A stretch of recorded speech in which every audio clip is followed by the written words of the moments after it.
When I meet executive directors and leaders around the world, I've often wondered, how did they get to be where they are, and do they know they always wanted to be a leader? Meet my friend Kenyatta Z Lewis, the founding executive director of Supplier Diversity, Sustainable Procurement and Training in Global Procurement for MGM Resorts International in Las Vegas. She helps define innovative strategies for supplier diversity and sustainable procurements and for providing leadership direction and strategies to advance environmental, social, and governance priorities in the supply chain. But her beginnings are humble. And as you dive into our story today, you will notice how all her different experiences and perspective has helped her be the better leader she is today. I'm your host, Monica Kang, founder and CEO of Innovators Box, and you are listening to Curious Monica. Let's dive in. Kenyatta is the founding, this is going to be key, we're going to talk about this later, executive director of the Supplier Diversity, Sustainable Procurement and Training in Global Procurement for MGM Resorts International. And as the title hints, she does a lot of things. And so one of the things I can't wait to dive in, truly, and I hope you are too, is how do you manage all of that? At first, we want to get a sense to figure out, how did she even start with hospitality? So Kenyatta, so glad you're here. How did you first fall in love with hospitality? Thank you. First of all, thank you so much, Monica, for having me on your show. I am so honored. You know, it wasn't hospitality that I fell in love with. It was hospitality fell in love with me. Well, Tell me more. It's really about the people. I am so in awe of people and in all walks of life. And in hospitality, you meet people from all walks of life. And so there are such great opportunities to connect with people when they're relaxed, when they are on vacation, when they are seeking to just rested from the day-to-day life. And so I love to have fun. And that was kind of like my upbringing. I'll tell you a little bit about that later. But really, it resonates. Everyone needs to go on vacation. Everyone goes on vacation. So it was hospitality, being hospitable. It's kind of the way I was raised. That's wonderful. And speaking of hints, you have mentioned that you have lived in Las Vegas and continue to be. Fortunately, I've known some people to live in Las Vegas and really build a home and have grown their legacy and family. And I know that's part of your journey as well. I'm curious, like when you were growing up, like, did you know that you wanted to be in hospitality, or was it something else? Yeah. No, I did not. I'm a product of my parents. I was born in Las Vegas, and I am the second of 5 in a blended family. And my childhood was actually it was between Las Vegas and Albuquerque, New Mexico. My parents divorced when I was at an early age, and so I had to live between the two. And my mother was this eccentric, creative mother who never met a stranger, and she just embodied this passion, rich and cultural engagement. And she was just really like a grassroots advocate for equality for people, right? It didn't matter who it was. But then my dad was this real cool, down-to-earth, jack of all trades, but optimistic, calculated strategist, right? And he really exposed me to hospitality. My father retired from this industry just in 2020. And so I had this entertainment, eccentric mother that was really an advocate, and then this dad that was really a numbers guy, cool, calculated, but a jack of all trades. And so being exposed to that and moving, into my own career, I didn't want to do any of those things. I wanted to be in the Army. I wanted to be in the Air Force. I wanted to be air traffic controller. Then I wanted to be, just travel the world, adopt children. And I wanted to be a pediatrician. That didn't work out. After I had my first son, I saw what they did, and I thought, I'm not doing circumcisions. But Those who do out there, though. yes, but I really just knew I wanted to make a difference, but I didn't really know how. But opportunity, chance, and a lot of prayer brought me into hospitality. That's amazing. And especially for those listeners who happen to know where she is right now, I mean, this early beginning is really humbling because what you're reminding us is it's okay if you don't know what your passion is right now. You never know. It might actually be around the corner. And in fact, you've hinted that you were in the military, and I know you're a veteran, so thank you for your service. You- And I'm curious, it wasn't a short amount of time. You were at the Army for 8 years. You could have probably also stayed long, but I'm curious, looking back, what were some experiences and values perhaps that helped shape you, the leader and person you are today because of your experience in the Army? So I was actually in searching of what it is that I wanted to do. I joined the Army Reserves. And when I joined, the only job they had was in the kitchen or in the motor pool. And I chose the motor pool so that I could be a grease monkey with my dad in the garage, talk shop a little bit. And in there, I learned such great leadership skills. I learned timeliness. I learned how to make my bed, which I still do today, have to. And I learned the art of perseverance in the face of unforeseeable circumstances, that it's about the mission and it's about the team, and that I can't do anything alone, but just great skills of teamwork and integrity, and that hard work is definitely required in whatever it is that you choose to do. So I was in the motor pool. I was a mechanic. I hauled tanks. I did the things that you wouldn't think a sophisticated lady would do that were good and Wow. professional. But I always knew that I needed to just kind of press the limits. Don't do what is expected of me. Not have a box. People say think outside the box. No, I just knew that the sky was the limit, and I seized every opportunity I could. If I could think it up, I would do it. And that's kind of crafted my creative leadership style, but it has really served to keep me grounded in what's most important, and that's people. Wow, that's amazing. And speaking of which, you have then made the transition in 2000. Why then? What happened? Was there a reason? Did you just know that was coming? And how did you know that, hey, maybe I do want to try hospitality? So I will tell you, as I said, I went through many industries, right? So my first job, I was a paper girl in front of the grocery store. I was a little girl that 7th grade stood outside the store and asked if you wanted paper, ma'am, paper, sir. Wow. And I knew I wanted to be in business, but I didn't know exactly what. So I joined Business Professionals of America in high school. And so that was, prepares you for business. And my first summer job, I wanted to be a Burger King and do fries, but the only place that would hire me was the Institute for Criminal Justice Studies at the university. That was my first role. And then I rolled into government contracting, even while in high school part-time. So whether it was Sandia National Labs or Johnson Controls or Bechtel, I worked in procurement and in auditing, just trying to search and find where my spot was. And it was in there, in those government contracting years that I went ahead and joined the Army Reserves, and was still just seeking, like, what is it that I have some greatness that's within me that I know I can do more. And I was working at a hospital in procurement. My boss was actually hired to come into MGM Resorts. It was just MGM Grand at that time. And it was at New York, New York. And he called me and said, hey, can you come over here? I can't pay you more, but can you come over here? I need your expertise to help me with these people. And I was a clerk. What can I do to help?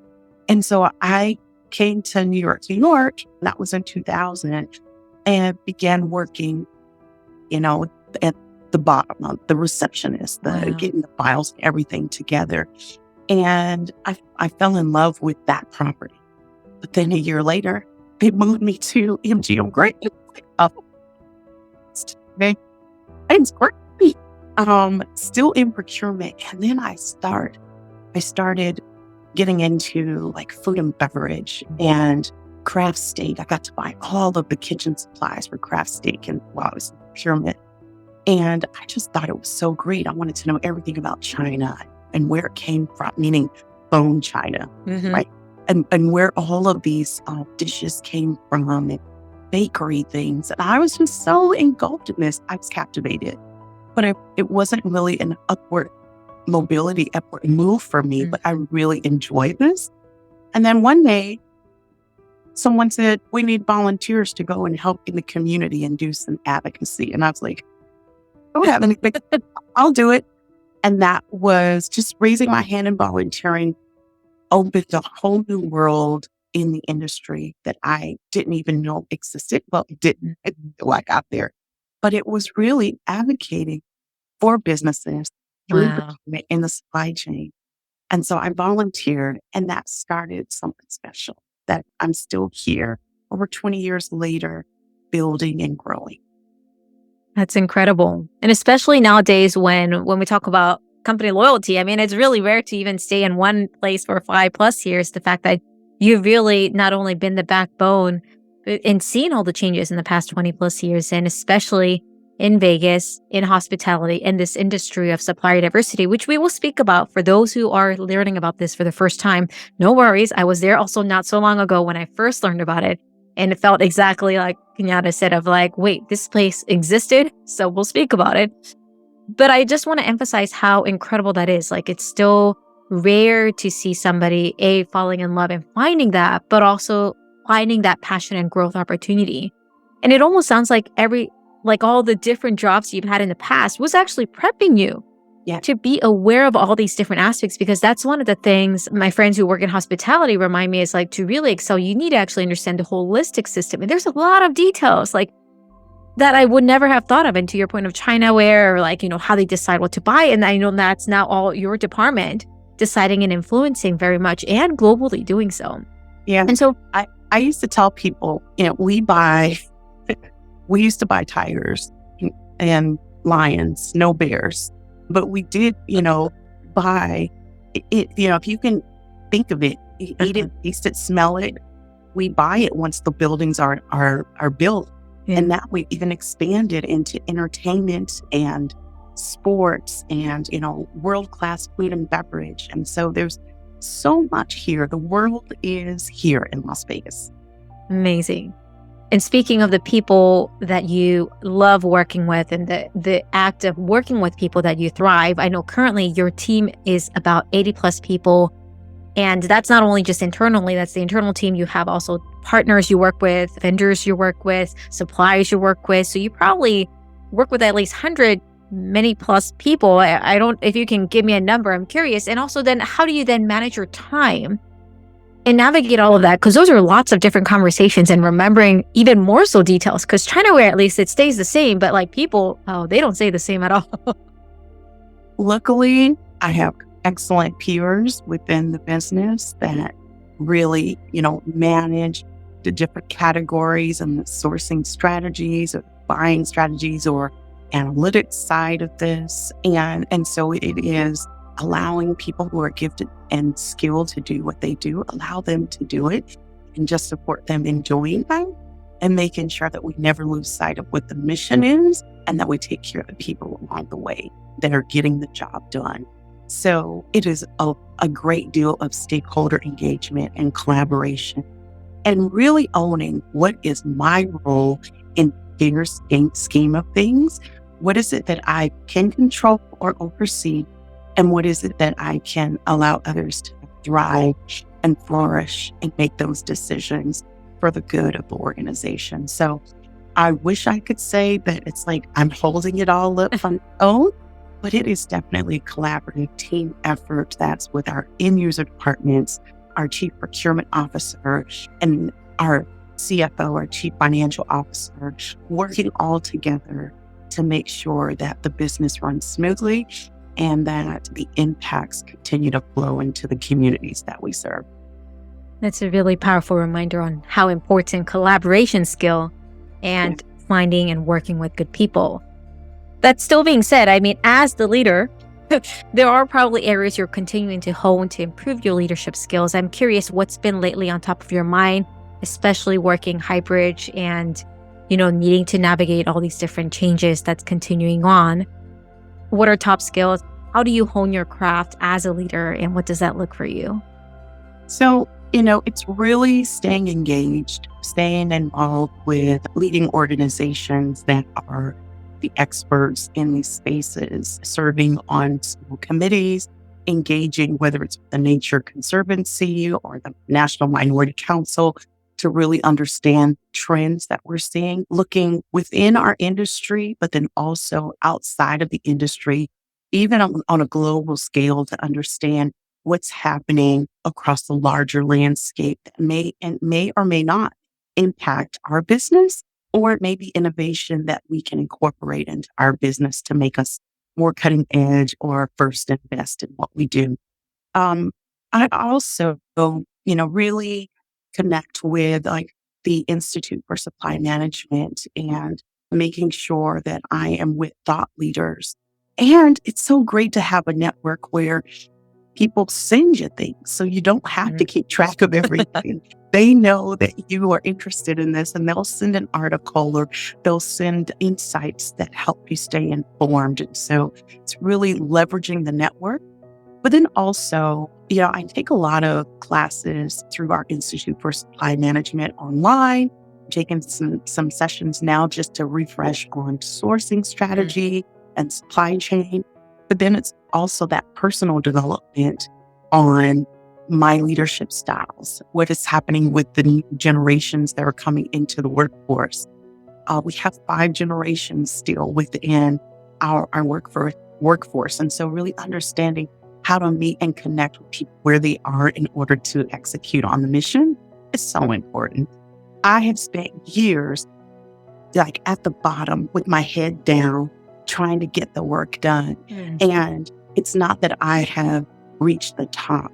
It is just that I have scrapped and done so much and built so much that I don't have to scale and scrap as much anymore. Now I can reach down and reach back and help those that are on their path and help them to aspire to greatness as well. So that's the space that I'm in now. It's being strategic, visionary, that helps to carry others' visions as well as execute on those that makes our world and our communities a better place. And this is, I think, a good point for those who's like, okay, Monica, Kenyatta, when are you going to talk about supplier diversity? Give us a quick overview. What is supplier diversity? Why is this important? Why should we care? So supplier diversity is really providing an economic opportunity to ethnic minorities, women, the disabled, veterans, your LGBTQ families. It's providing that access to opportunities within the supply chain or within the buying organization. And it is not a handout. It is not a set aside in our program, meaning from a private sector. It is an invitation to compete for the business. And it is very intentional with the thought process of having an economic impact on communities, meaning when businesses compete for the business and they're awarded a contract, those companies now have monies to hire within those communities. That money can go into local schools or the stores within that community. Then it creates an induced impact. And so what we focus on is economic impact within communities for every dollar that's spent. And that's something that I get so excited when a small business or a minority or a woman-owned business says, I won the contract. Now I have to hire 3 more people. And then you are with them for, over 15 years and you see their children going to college. And they're the first in the family to go to college. And you know that providing them that seat at the table afforded them the monies to send their children to college or to buy a home or just to buy a new location for their business. That is a legacy.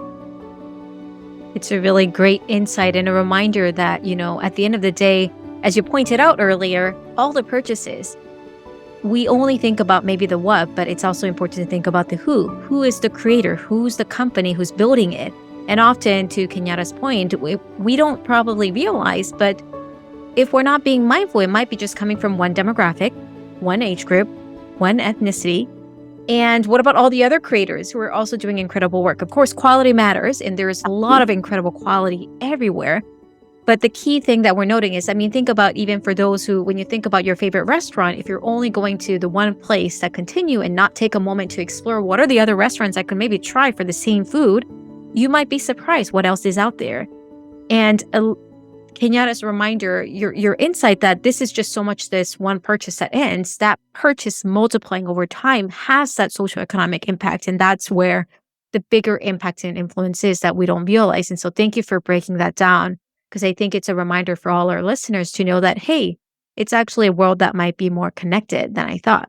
And so building on that, Kenyatta, one thing I'm curious is, as somebody who's been working in hospitality and also been in procurement and supplier diversity for 20 plus years, you've seen really a lot of changes.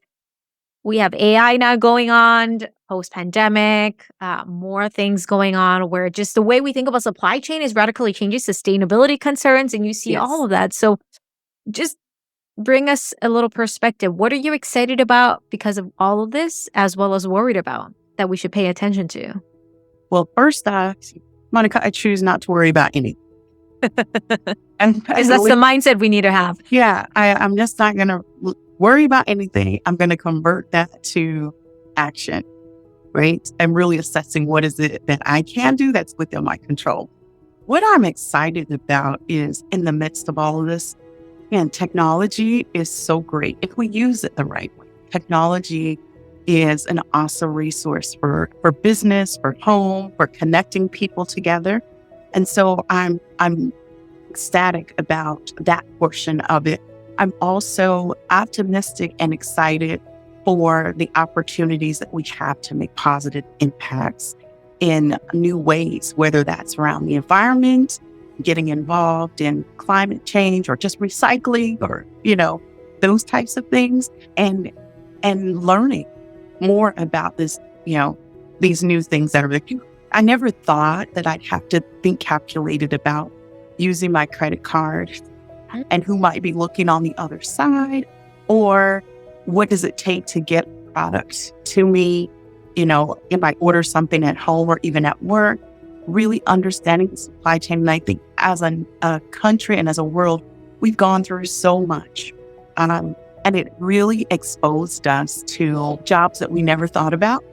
It's a great time to be in supply chain now, because 2020 made everyone know, like, this is what it is. Before it was just a word, but now we're all connected together and everyone is a part of that supply chain.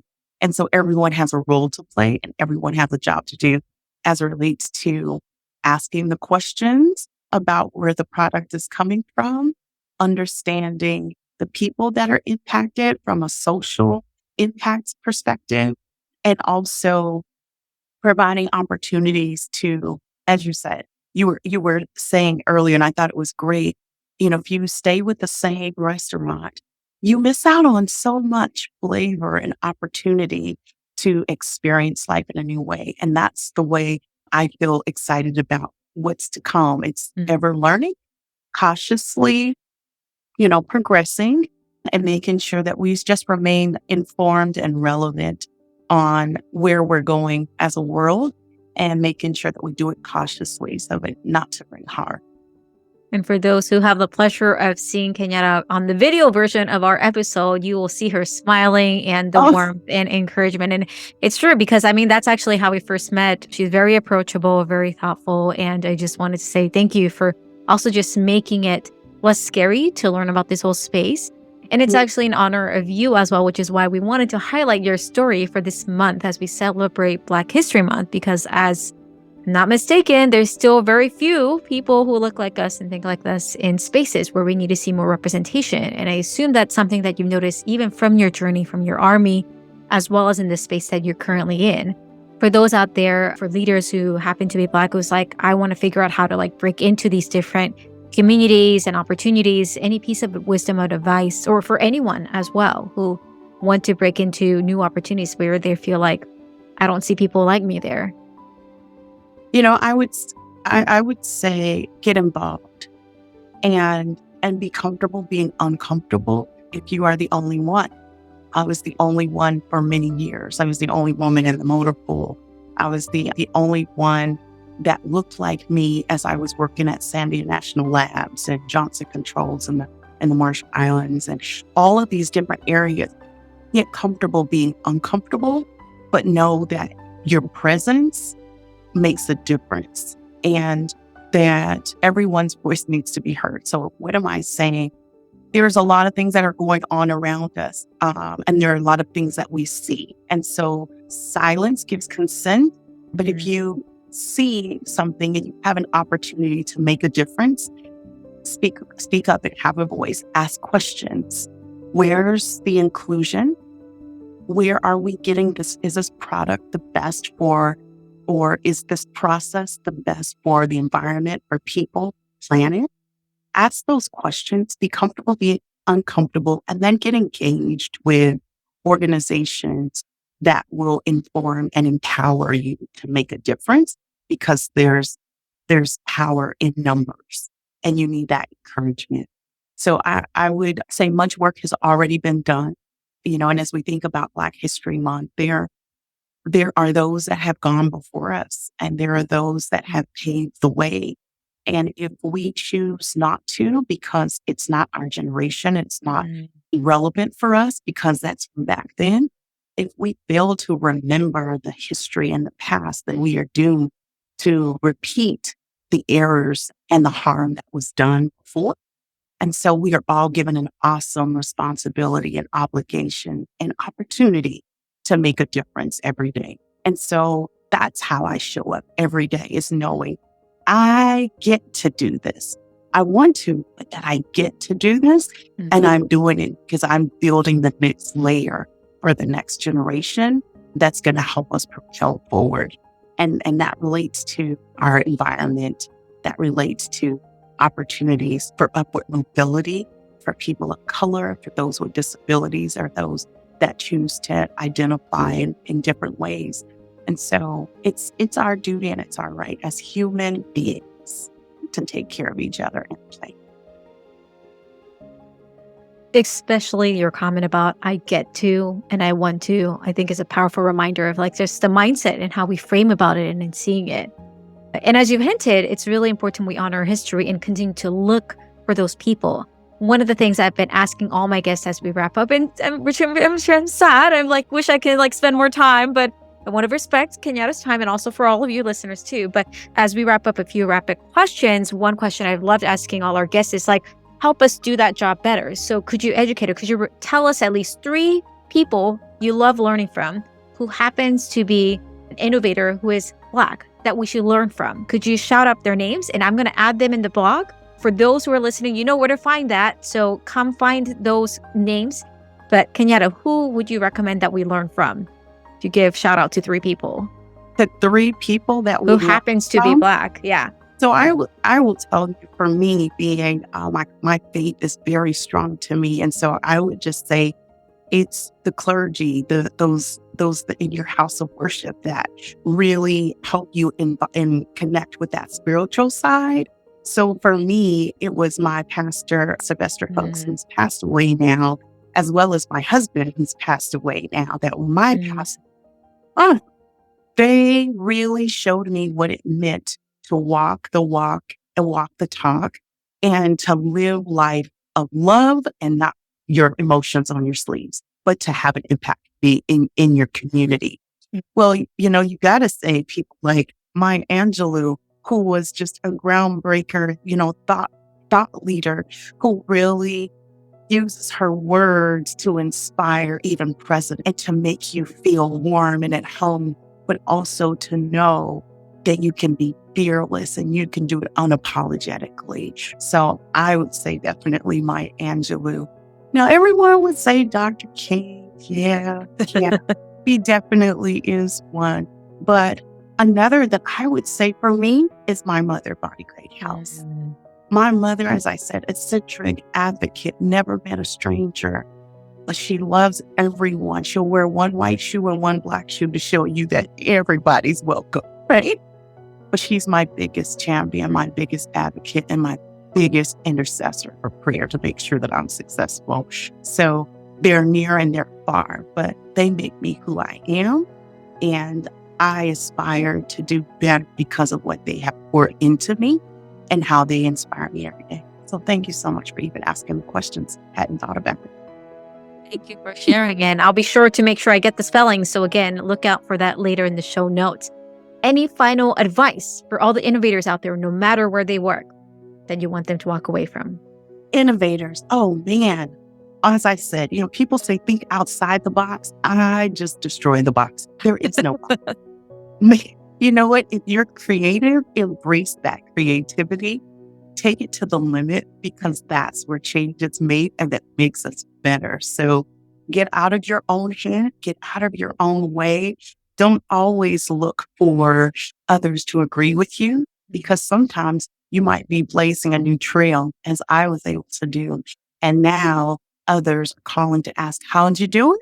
Well, it's because there is no box. So I applaud you, Monica, for being an innovator, allowing me to come into the innovation box. Thank you. Thank you. No, we're honored that you could be here at Innovators Box as we continue to celebrate innovators around the world and stories that I think we need to hear more. And so thank you, Kenyatta, so much for joining us. And for folks, we will be back again with another story. But one final note, Kenyatta, how can people come find you? I know you get a lot of messages, but at least from our fans, if they want to stay connected and learn from you, what's the best way they can follow you and learn from you? Well, they can hit me up on LinkedIn, Kenyatta Z Lewis. Z, because my mom, again, very creative. That would be on LinkedIn. And then also you can reach me at MGM Resorts, and that would be at Supplier Diversity at MGMResorts.com. There we go. And so we'll put that in the notes so that way you can find. And of course, if you can't find, just drop us a note at info@innovatorsbox.com. But thank you so much. This was your host, Monica Kang at Curious Monica. As we celebrate Black History Month, we are so honored that we get to have Kenyatta Lewis here in Las Vegas, working at MGM, but doing so much more. So thank you. And we look forward to seeing you soon again. Bye. Bye.